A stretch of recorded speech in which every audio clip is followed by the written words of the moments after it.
I am joined today by a man named Wayne. Hello, Wayne. Hi there, Andy. How you doing? I'm not too bad. Now, we spoke a while back at Adventure Plus, where we came to do some radio, and you were working there. And we had a chat about bits and pieces, but we wanted to come back properly to do an interview because you've got quite an interesting testimony, which we want to get into. But just Yeah. before we do all of that stuff, you're at Adventure Plus now. Just give us a quick overview. What's Adventure Plus all about?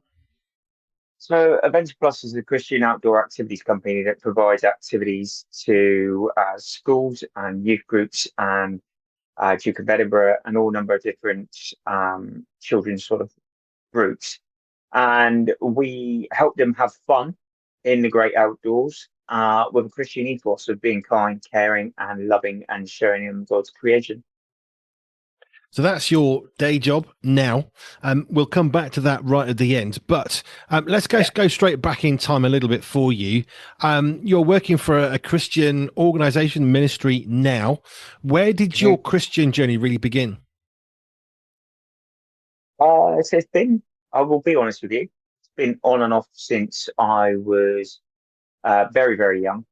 My parents tried many of different churches when I was growing up. Um, I think we went to that I can remember. Remember, as you get older, you lose your mind a bit. But the Methodist Church, we went to a Baptist church. We went to a Mormon church.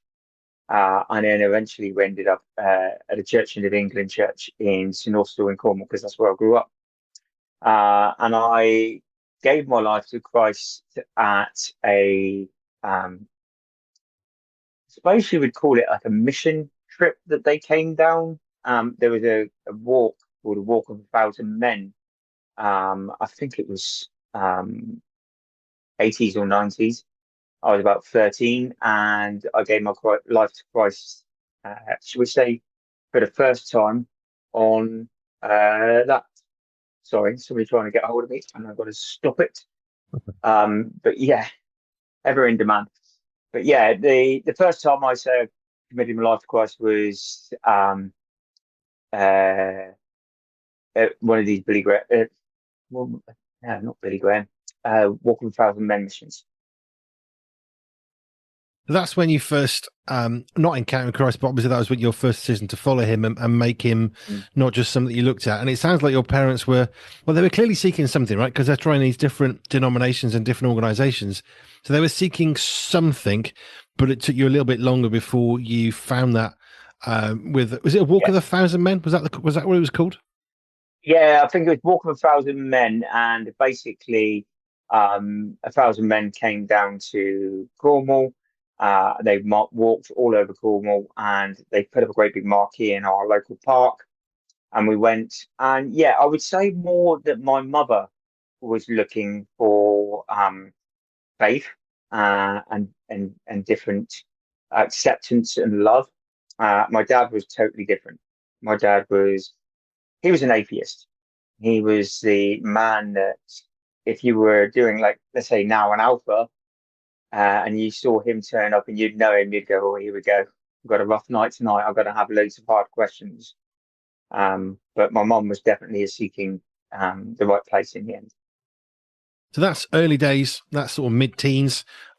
You're now working for Adventure Plus. There's a big gap in there, which we need to kind of to get through. Um, Mm. but where did you go? I mean, you've met Jesus. You've decided I'm going to follow him. He's really important to me. I'm going to exercise my faith. So where did you go from there? So this was the age of um, 13, and I was involved in a youth group, Cypher, which was Church of England Youth Group. And I was doing great, helping with the youth group, helping lead some of the youth group. And I met a young lady who got quite serious. Um, and she was coming away to Oxford University, and I wasn't one for doing long distance relationships. So I would say that's the first time that I really left the church and left God. And we moved to Oxford and we moved in together. And I didn't. reconnect with God for a while at that point. So fast forward now, I'm up in Oxford living, and I'm living, should we say, the high life. Not going to church at all, and just, I would say, I wasn't a student. I was working. I don't know if you remember HMB. Remember HMV? Yeah, yeah. I was working at HMB as a store detective, and that was pretty much life as I knew it. But God had other plans, and the other plans, uh, they changed me for the better. Didn't like going through them at the time. Sounds familiar, I think, So to many people. exactly. But yeah, so she unfortunately left me for my best friend at the time, and I then moved to London and um, started working at a HMV in London, and again living the high life, not really following church, not paying any attention to like my faith or anything at all. And again, I was doing the same job, which was being a store detective. And yeah, that was it. That was around about 2000, and I was there for about a year. No, 2001, sorry, because I was there for about a year before um, I broke both of my feet in an accident, being very silly and stupid. Um, I don't know if many of your members will remember 2002 England versus Argentina World Cup. We beat them, and I went out celebrating, and yeah, fell off a line at Trafalgar Square and broke both my feet, and then subsequently landing it up in St Thomas's Hospital for it was about 8 weeks. Wow, that's not fun. No, it wasn't. But it was, again, it was God's plans. It was it. I say it wasn't. He didn't plan it as such. Well, no, I can't say that because he did allow it to happen. Should we say? Okay. Um, but God makes the best out of it. So, um, I went into hospital. I couldn't go home because I lived on a ground basement level flat, and obviously having two broken legs, I couldn't get in. So I stayed in hospital for 8 weeks, and I met a nurse who um, was the sister of the ward. And growing up, my family had always had interactions with a charity called Dr. Bernardo's. And we used to have children come down and have holidays. So they would send children down to get away from the inner city and have holidays with us. And we had um, three young lads, Anthony, Desmond, and Dwight, which were a Jamaican family. I think they were from somewhere in sort of Shepherd's Bush area of London. And I'd always had a fascination because growing up in Cornwall, there wasn't many ethnicities. I'd always had a fascination with different ethnicities and stuff like that. And this nurse was from Trinidad and Tobago, which is part of the Caribbean. We started to connect really well. And cut a long story short, we fell in love, got married, and had three kids. So God made a deemed to be a terrible circumstances work out for the better. So I now had a daughter and twins, a son and a daughter, who currently are 21 and 18. So I think this is something that many people would probably identify with, is that we go through life, and I've referenced this several times, but sometimes the really, really hard stuff, breaking your legs, breaking a bones, losing fingers, I've referenced that story before with a friend of mine.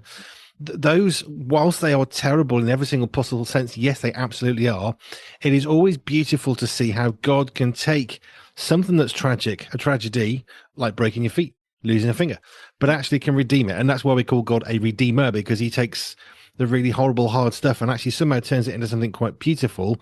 And for you, it's that you then went on to meet the lady that became your wife. Yeah, and all throughout my life, Andy, if I think about it, There's been circumstances like that where something bad has happened that I deemed to be bad at the time, but then God has prevailed that, this is actually what I wanted for it. If you look at the age of, sorry, 18, 18, 19, all I wanted to do was go in the British Army. I paid no attention at school. To be truthfully honest, I hated school with a passion. I was bullied and I was dyslexic, but back in those days, dyslexia wasn't really talked about very much. It was just that you were put in a fit class. So all I did is I went to cadets and I learned how to polish boots, iron trousers, shoot guns, and all I wanted to do was join the British Army.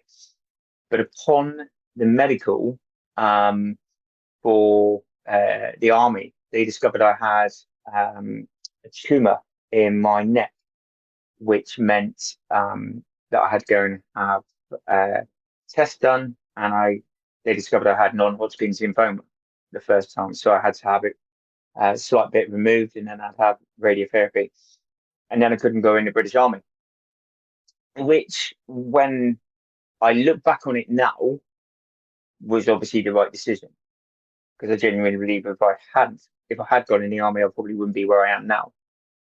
But at the time, it was excruciatingly painful, because I grew up with two really good friends that were the three of us were going to go in the army together. We were going to go in the light infantry. We were going to be the be all and the end all. It was like we were going to be the boys, and obviously that didn't happen. And then that's when I met this girl, moved away and stuff. But like I say, if it hadn't happened that way, I would have probably gone in the army and I wouldn't have been where I am now. But anyway, come back into where I was. So I've now met my ex-wife. She's an ex-wife, by the way. Sorry. Spoiler alert. But we've got 3 young children. We moved to Milton Keynes, and we're living in Milton Keynes, and we've gone to her home country, Trinidad, many a times on holiday, seeing the family. And I've got to admit, I fell in love with it. I loved Trinidad and Tobago, the food, the culture, the people, everything. So we decided to pick up and move out there. So we moved out there. It was, I think it was June the 2nd of 2005. Yeah. And then I was there until August the 27th of the 2006. And within that time, unfortunately, our marriage dissolved. We didn't connect. Things went wrong.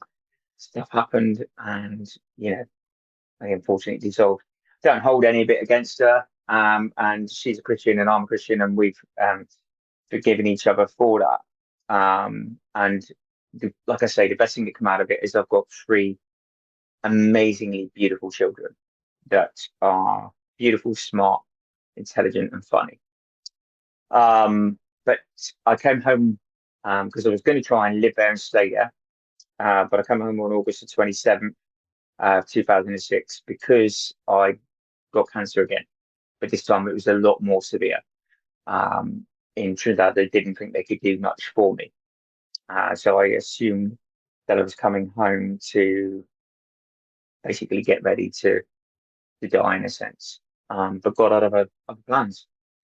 So I come home and I went under the care of a professor by the name of Professor Bunch at the Churchill, which is our local cancer specialist hospital. Really nice guy. And so I went into hospital on August the 26th. Within, 6 months, he had me disease free. And then I went back the following March in 2007 for a stem cell transplant.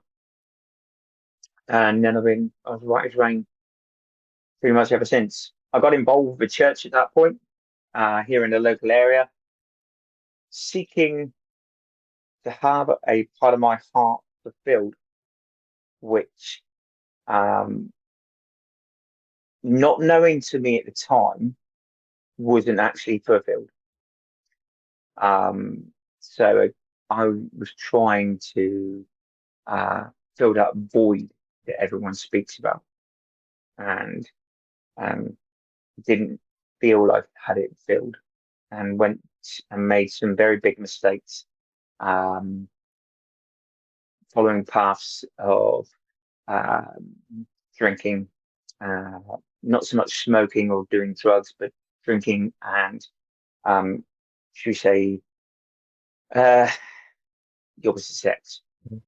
Um, you know, and then I got into the gym and started to rebuild my body after all the cancer, and yeah, things didn't go according to, shall we say, a Christian way of living. Um, and then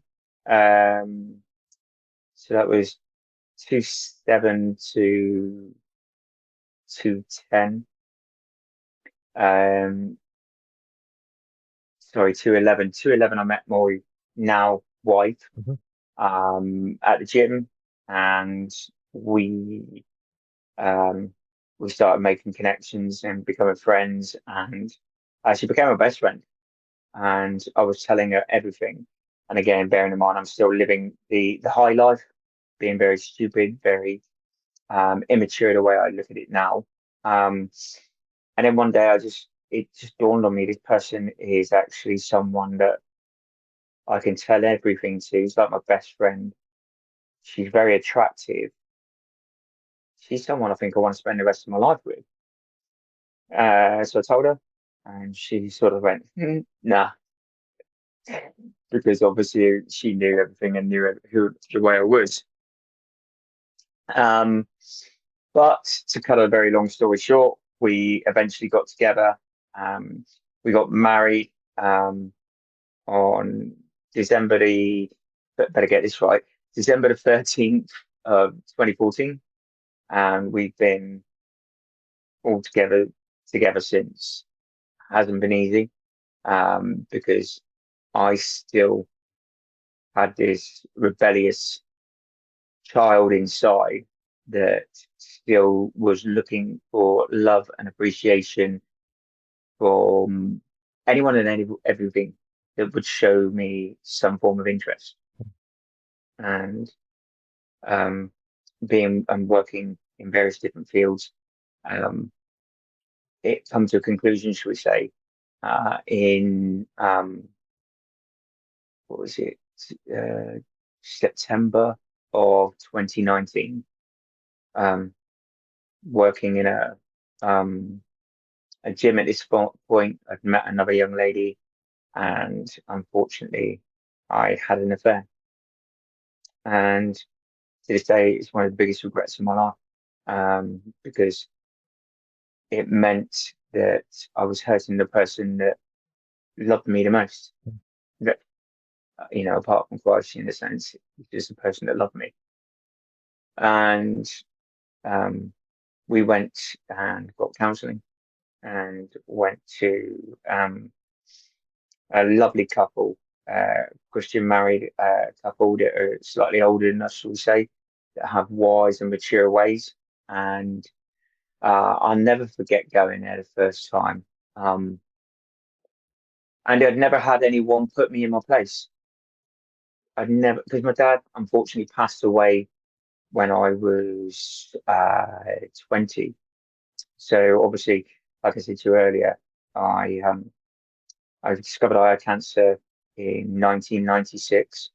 The first time couldn't get in the British Army. I had that from the June through to the October, got the all clear. And then 2 weeks later, my dad got diagnosed with bowel cancer. And 4 months later, he died. Um, that was a very rough time in my life, because about a month after that, one of my greatest friends that I've grown up with since the age of 5, with who I was going to go in the army with, come home on leave, and unfortunately got in an altercation at a pub. And I mean, I wasn't there, so I cannot say exactly what happened. But cut a long story short, he lost his life. Um, so a lot has always gone wrong in my life. So there'd never been anyone there really to give me direction, to tell me what was right, tell me what was wrong.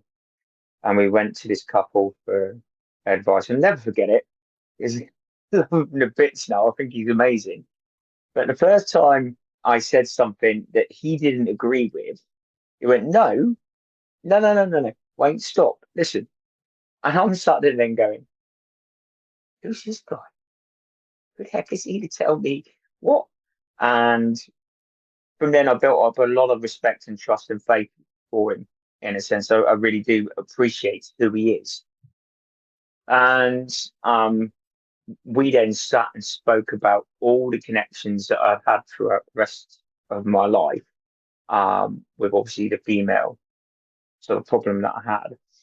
And myself, my best friend, and him, we prayed over it all, and we asked the Lord to clear my mind and my sort of soul, in a sense, of all these connections.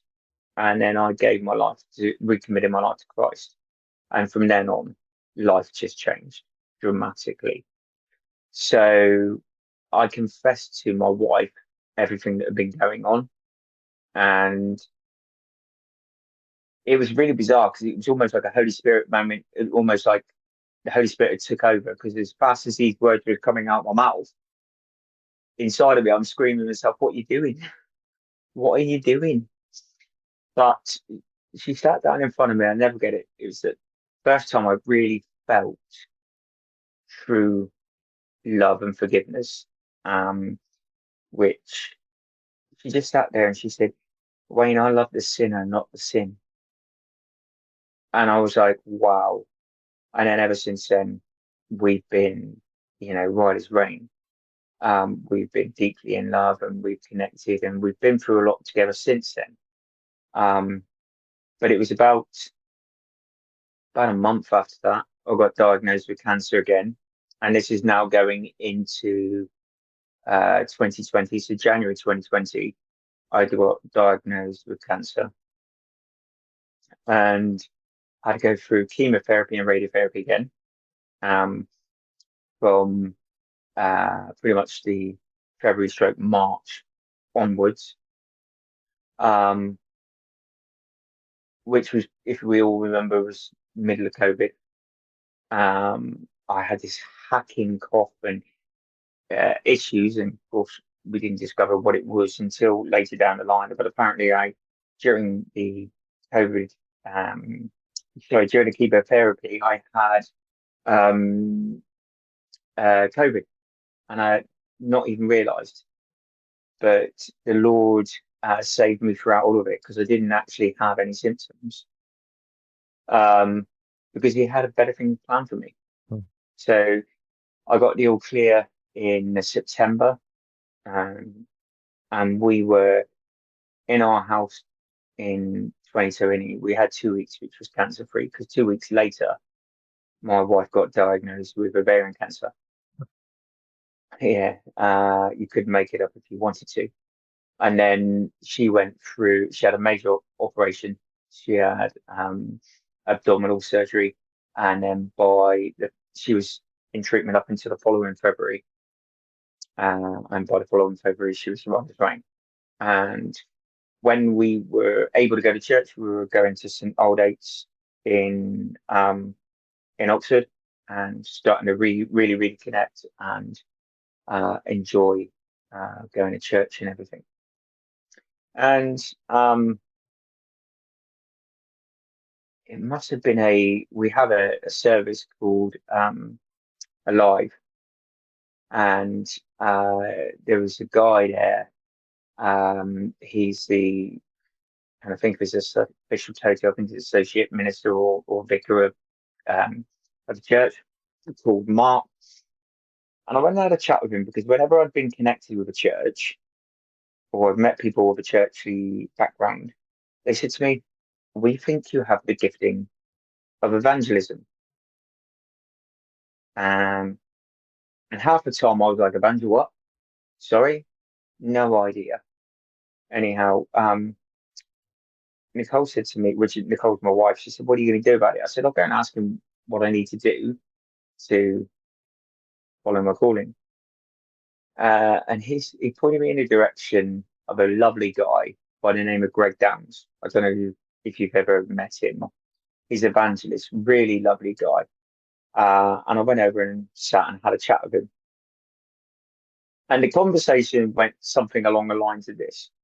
"Hi, you don't know me. My name's Wayne. I come to church. I've been in and out of churches most of my life, and when I've been at various different points, people have spoken over the giftings of evangelism to me. Now, this is in various different parts of the country and the world, and nobody knows each other. I don't know what to do. I hate school. I hate studying. I think I'm dyslexic, yet I've never been tested. What should I do?" And he genuinely just looked at me and went, "Come to university." So I said, "Oh, okay. Which one?" And he said, "Oxford." I was like, "What? Come to Oxford University?" I mean, I know the music's a little bit loud, but I'm sure he's heard every word I've said. So anyway, I went back to the wife and told her what he said, and she said, "What are you going to do?" I said, "Well, I said I'd be faithful and, do what was suggested, but I can't see this going ahead. This is a jokes. Oxford University isn't going to want a middle class commoner from Cornwall who can't speak proper, who's got no qualifications." So anyhow, first thing we had to do was apply for funding. So we applied for funding, and at the time I'm working, my wife's working. My perception is it's a bit like the old means tested benefits. Yeah, that if you're on so much money, there's no way you're going to get a student grant or anything like that. And it come through that I was a mature student and I could have the funding. So I was like, "Oh, okay, that wasn't what I was expecting." So I thought, right, okay, I need to apply. So I was given the details of the administration lady. It was Wycliffe Hall in Oxford, and I emailed in, and I got a phone call to say, um, "I just wanted to check something with you. Your surname." I was like, "Yeah." Um, it's quite a unique surname. So I said, "Yeah." So when I got married a second time, my wife and we double barreled her surname. So her surname is Cases, but it's spelled Kuisis. Yeah. So it's very unique. And she said, "Your wife, does she teach exercise classes?" So I'm like, "Yes, at the local leisure centre in Abingdon." And I'm like, "Yes." "Well, oh, we know your wife. We come to her exercise classes. Why don't you come round and have a cup of tea and we can fill out the forms together?" So now I'm sat there going, hmm, somebody's having a joke with me. Lord, I know that they say you got a sense of humour, but this isn't funny now. I'm actually starting to worry that I may have to go and study. Um, so anyhow, I thought to myself, that's all right. I've still got the interview. I've got the interview where I've got to meet these professors. They're not going to like me. I'm fine. It's great. I'm I'm sorted. So anyhow, went to the interview. Um, there was this was all online because of obviously COVID at the time. Um, there was a lovely lady called Erin and a gentleman by the name of Justin Terry, really nice guy. Um, and we just started chatting away. And this is all like you can really see God's timing and everything. So it was only 2 weeks before that my best mate had given me the book, C.S. Lewis's Mere Christianity, Yep. and I started reading it, and I was starting to get a bit of an understanding and a bit of grip with it, and I was actually starting to go, "Oh, I really like this," and went into the interview, and I was chatting away for a while, as you can tell, I can talk quite happily, and so he said to me, "Have you read any theological Christian books lately?" And I just started chatting away about mere Christianity. And he said to me about 20 minutes later, he went, "We are going to have to call the interview to a close now, unfortunately, because I've got another interview." So it's like, okay, so come off. And I said to the wife, "I don't think that went well." He said he pretty much had to kick me off the call in the end. I said, because I was talking too much. So, oh, well. And then the next thing you know, we had a letter come through to say, "You've been accepted to Wycliffe Hall of Oxford University to study theology." And you could have knocked me down with a feather. So I was like, okay. So I started in the would have been the October of 21. I started going no, sorry, October of 20 online, did the first year online, and then did the second year in place from the October of 21 onwards. All the time going to church, getting involved in various different groups, various different services, teams. And then I started on a team meeting and greeting people at the door. And everything was running smoothly and tickety boo. And never really thought anything more where life would take me and what to do. So I've been working at a gym years ago, and I've become an instructor teaching exercise classes. I was in the cadets teaching and doing lots of different cadet instructing stuff and various different jobs throughout my life that have given me lots of different life skills. And I was very good with people because I'd been an estate agent. So working on the door, meeting people and greeting them into church wasn't too much of an issue. And this young lad turned up. I'll never forget it. He's one of my good friends now. But he turned up, and like I said to you earlier, I'm from Cornwall. This man is wearing a Plymouth Argyle football shirt. And for those of you that don't know or don't understand, Plymouth Argyle is the Devon football team. And I'm from Cornwall, and obviously there's a big rivalry between Cornwall and Devon, and jam and cream, and all that sort of thing. And I noticed this shirt, but I noticed it had written across the front, "Sponsored by Ginsters," and it has a bit of a Cornish emblem on it. So I started laughing and joking and like saying, "Bit confused, not sure what you want to do. You want to be Cornish or you want to be Devon?" And everything else. I said, "Where are you from?" And he said, "Oh, we've come from Adventure Plus. We're interns." Him and his mate there. And I was like, "You come from where?" He said, "Adventure Plus." I said, "What's Adventure Plus?" So he started sort of explaining it to me. He says, "It's a Christian outdoor activities company. We do lots of different outdoor sports. We instruct kids on how to do these sports, and we help them have fun." And so through the back of my mind now is going, instructing outdoor activities, sports. A love and passion for God. This is just too good to be true. And we come home, and Nicole, my wife, says to me, "What are you going to do?" I said, "I might email him, see if I can go down and do some volunteering and go from there." So Sunday evening, sat there. I emailed in, not expecting to hear anything, Andy, because you run a company yourself. You get many different emails. Something like that would probably be like a Tuesday or a Wednesday, maybe response, maybe not be a first thing on a Monday morning response. But I didn't get a response on Monday morning. I didn't get a response on Tuesday or Wednesday. I got a response literally 20 minutes later on the Sunday evening by the lady that deals with all of the DBS checks and volunteer forms and everything like that. So I was like, wow, okay. So anyhow, I sent all the stuff in, and we went down and met, and have met John Cox.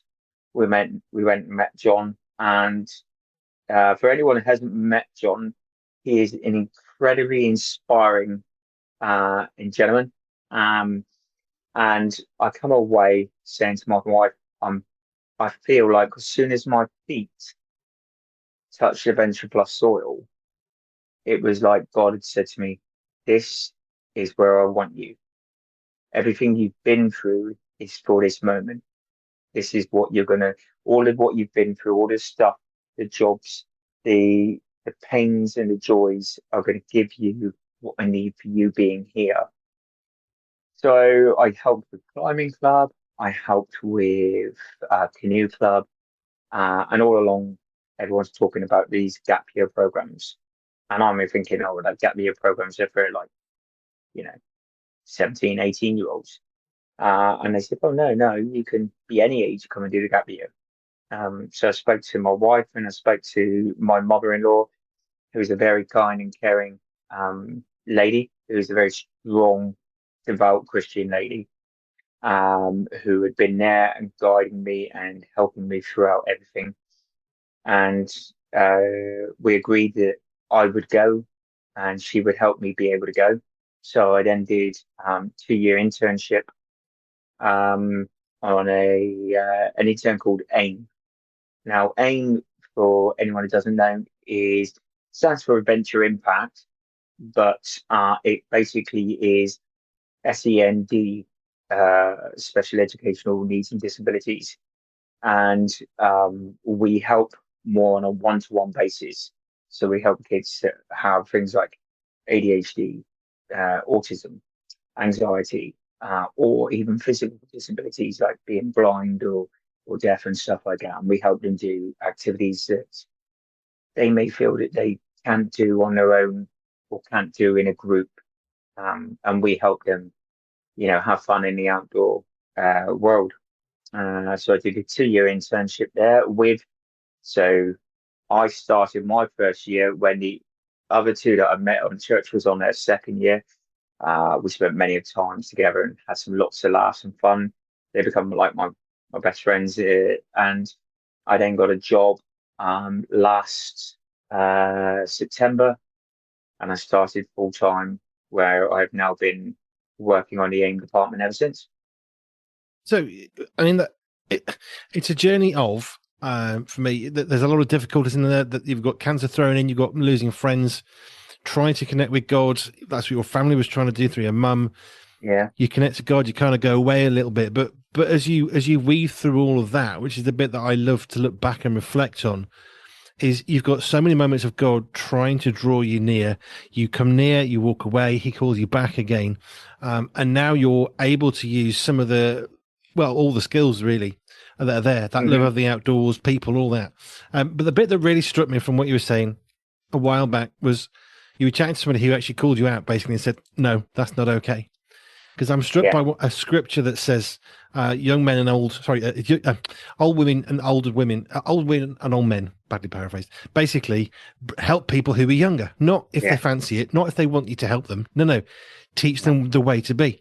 And it's the instruction from the older folk, basically. I'm not saying older, but people who are older yeah, to actually reach down to people who are younger and instruct them and help them through life. Because life is really hard. There's so yeah, much in there to confuse us, to pull us away from God. And it's, this is me as an encouragement, really saying if you are older than somebody else in the faith, that doesn't mean to say you're 50 and they're 30. It could be the other way around. But if you've been walking with Jesus longer, then it's a good reason to try and speak to other people and to actually reach into their lives and help them and instruct them. That's what the Bible tells us to do, which is what that guy did. It took you going through a whole bunch of stuff before you actually probably were able to hear that. But actually, you were ready to hear yes. that. And it's so important. So you're now And I working think at A that's what, plus and you're loving it.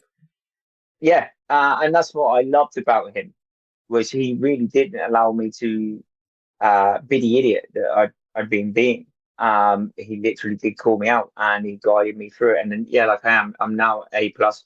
And there's a song that it means so much to me now, because every single word rings out. And you've probably heard it. It's the goodness of God, and it says, "I love you, Lord.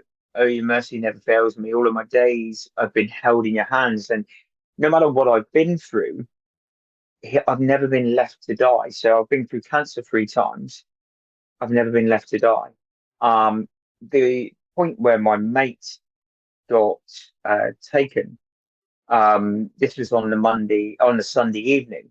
So it was on the Sunday evening. I saw my mate in the town on the Saturday, and he said to me, "You coming out to the pub tomorrow night? I'm home on leave. Do you want to come?" So I said, "I can't. I've got youth group. So unfortunately, I won't be able to come. But I'll see you on Monday." And you know, I look back on that, and at first I was like, I should have been there. But then knowing the type of person I was, knowing who I was, if I was there, it could have been me. And I genuinely believe that that was God intervening and saying, no, I don't want you to go there because I have bigger and better things planned for you. So holding me in his hands, and from the moment I woke up, even when I was 13 years old and my eyes were open to who Jesus was, he's never let go of me. That's why that song means so much to me. And now being at Adventure Plus and being able to help so many children, myself and my wife have been there on the camps and shared some of our testimony and our stories, and we've been able to help people realize that actually, as Christians, we're called to forgive, we're called to love, we're called to follow, and we're called to obey, in a sense, what God's calling for our lives. And if you do that, he'll be with you. He really will. You know what I mean? He really will. If people want to find out more about Adventure Plus, perhaps they want to come on one of the holidays. I know very recently you've just been to Switzerland, as well, some of the team have. And there's all these different activities throughout the year that people can engage with. How do people get hold of Adventure Plus if they want to come and make use of the amazing facility that it is? So we're online, lovely website called adventureplus.org. You can come on there. You have my details. You could quite easily forward those on if they wanted to contact 24/7 Pure Radio, and I'll arrange for people to come down and have a look around. What I would say is children can come to Total Adventure Camps in Easter. Then there's 3 now. There used to be 2. There's 3 in the summer. So we have a 8 to 12 for the end of July, beginning of August, and then a 12 to 17 camp slightly thereafter. Then we have a new special educational needs camp, which I am super excited about. I cannot wait for that because it is something that is obviously very dear to my heart. And then in October, we have a camp which you might be interested in, where we do it's called Awe Adventures in Worship, where they actually get musicians who are, wanting to increase their music knowledge, playing ability, putting worship songs together and stuff. And that is amazing. So they do that. And then obviously, like you just said, we take a group out to Switzerland in February half term. So those are the camps and stuff we have. But yeah, if people want to get in contact via the website or via 24/7, happy to help. Thank you, Connie. AdventurePlus.org if you want to find out more. Wayne, thank you. No worries. Thank you very much, Andy. Pure Media, the magazine, is hand-perfected with some of the finest writers from around the world that we could find. And yes, Andy B too. New editions are released just for you on the first Friday of every month, from our family to your family. Pure Media, the magazine, is available now. Sign up for free at puremediafamily.com/magazine.